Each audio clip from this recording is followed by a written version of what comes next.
বর্তমান সরকার বিএনপি সরকার কিন্তু এসে তাদের ম্যানিফেস্টোর দিকে যদি তাকান আপনারা স্পষ্টই দেখতে পারবেন তাদের কমিটমেন্ট থেকে তারা এক চুরও নড়েনি এখনো। আজকে আমরা যে আইনটির মাধ্যমে টোবাকো কন্ট্রোলে দেশে কাজ করছি সেটা 2005 সালে বর্তমান বিএনপি সরকার সেই সময় তাদের নেতৃত্বে আইনটি এসেছিল এবং অলরেডি আপনারা জেনেছেন যে এফসিটিসি আর যে আমরা স্বাক্ষর করেছি সে সময় আমরা প্রথম স্বাক্ষরকারী দেশ সে সময়ের। তো সরকারের দিক থেকে এই যে কমিটমেন্টটুকু একটা আন্তর্জাতিক চুক্তিতে স্বাক্ষরের মধ্য দিয়ে অলরেডি প্রকাশ করেছে।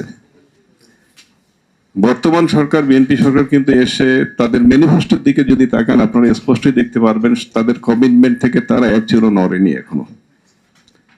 তারা স্পেসিফিক ভাবে টোবাকো কন্ট্রোলের উপরে টোবাকো কন্ট্রোলের যে ইস্যুটাকে তারা আলাদাভাবে এটাকে হাইলাইট করেছে। সরকারের কমিটমেন্টটুকু কাজেই আমরা যেখানে ছিলাম 2005 সাল থেকে এখনো কমিটমেন্টের জায়গা থেকে সরকারের কোনো বিচ্যুতি ঘটেনি।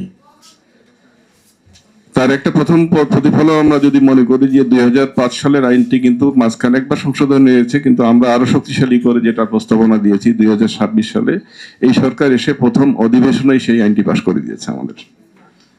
কাজেই সরকার শুধু কমিটমেন্ট কাগজে কলমে দিয়েছে না, তার একটা প্রতিফলন অলরেডি আমরা পেয়েছি এই আইনটি অনুমোদনের মধ্য দিয়ে।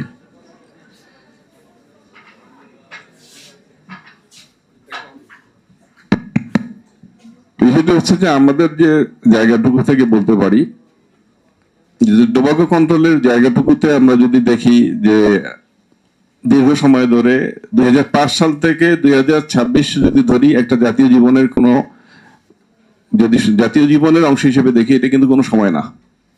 একটা জাতির জীবনের জন্য এই সময়টুকু খুব ক্ষুদ্র একটা সময়।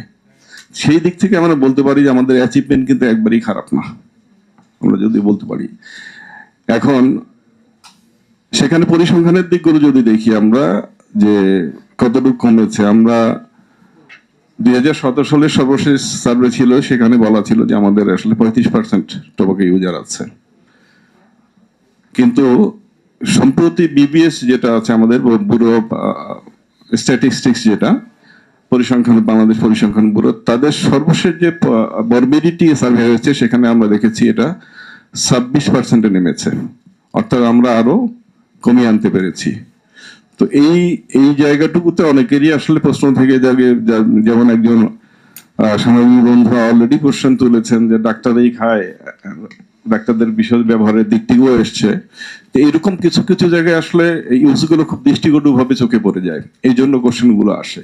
কিন্তু আমাদের অ্যাচিভমেন্টের যে একবারেই জায়গায় নেই তা নয়, কিন্তু এক সময় বাসে উঠলে আপনার সিগারেট বাসে উঠেই যেন সে সারাদিন দৌড়ে বাসে উঠে যেন সিগারেট খাওয়ার জন্য একটা বিষয় হয়ে গেছিল। বাসে উঠলে বিশেষ করে দূরপাল্লার যে বাসগুলো সেগুলোতে বসে অসংখ্য মানুষ ধূমপান করত, বাকি মানুষের কি অবস্থায় এটা বিবেচনার কোনো জায়গা ছিল না।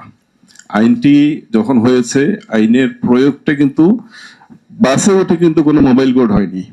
বাসে উঠে এখন আপনারা বলেন যে আপনাদের যে প্রতিদিনের মুভমেন্টে বাসে এখন কি আপনারা এই ধূমপানের দৃশ্যটা কি সেইভাবে আমরা দেখি?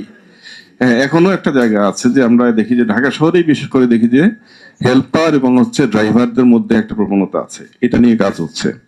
কিন্তু বাসের ভিতরে আমি দাবি করতে পারি সরকারের পক্ষ থেকে বাসের ভিতরে সিগারেটের ওই অংশটুকু, ওই ধূমপানের যে বিষয়টুকু এটা কিন্তু অলরেডি দূর হয়ে গেছে।